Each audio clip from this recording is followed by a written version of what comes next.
Hej alle sammen. Velkommen til Godt eller Skråt. Nu skal I bare se, hvad jeg har til her i dag. En Skoda Superb. En stor, lækker bil med oceaner af plads. Hvis vi lige starter herom. Bare har. Det er jo helt vildt. Det er en 1,6 diesel. Den står ikke som en suttepolse. Det er helt sikkert. Men sådan, umiddelbart, så ser den godt ud. Synes jeg i hvert fald. Vi skal lige ud og køre en lille tur. Så er vi kommet ind i bilen. Og herinde i bilen kan jeg så fortælle, at det er et lækkert sted at være. Det er faktisk et rigtig lækkert sted at være. Der er ufattelig god plads herinde. Man sidder hamrende godt. Nu har jeg selvfølgelig været ude og køre lidt. Jeg har jo kørt herhen. Og jeg bliver nødt til at indrømme, at den kører også helt fantastisk. Vi prøver lige at trille en tur. Ja. Husk selen. Altid husk selen.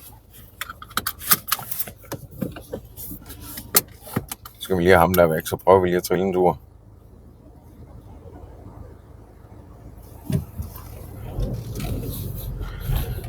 Det er som sagt en 1,6 diesel.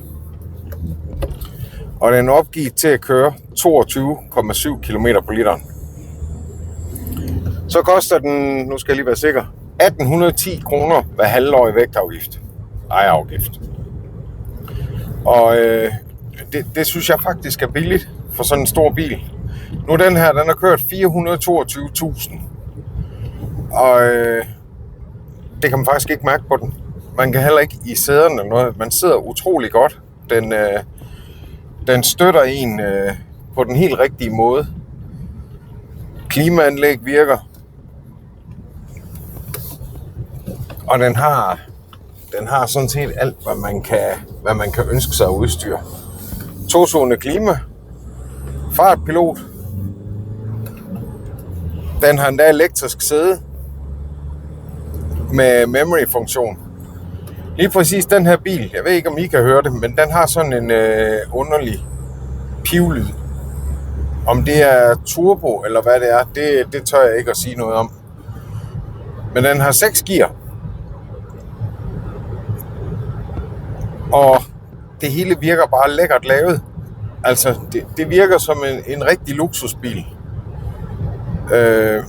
Hvilket det selvfølgelig også er på en måde. Så siger du nok, jamen for pokker, den kan du vel ikke få til 20.000?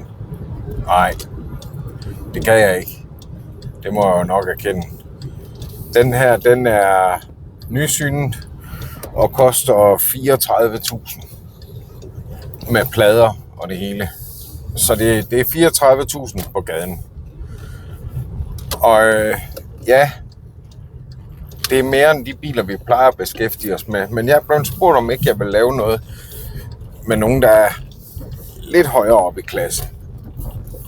Og hvis I har et eller andet, hvor I tænker, prøv nu at teste en bil til 100.000 eller 200.000 eller hvad det nu lige er, så skriv det til mig nede i kommentarerne. Så kigger jeg på det. Jeg er også kommet på Facebook, en side, der hedder Godt eller Skråt. Og der er man også velkommen til at skrive til mig. Lad os lige prøve at kigge lidt rundt. Så sidder vi lige og kigger lidt på det hele. Infocenter. Klimaanlæg. Nu skal vi se, om der er noget radio, der virker. Det var der så med os. Radio, der virker. Media. Uha. Ja, så kan den lidt at være. Og skide være med det. Sådan en har selvfølgelig sædevarme. Den har 4x elruder og elspejl.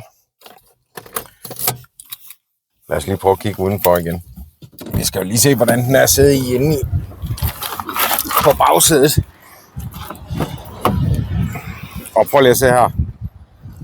Det her, det er sindssygt.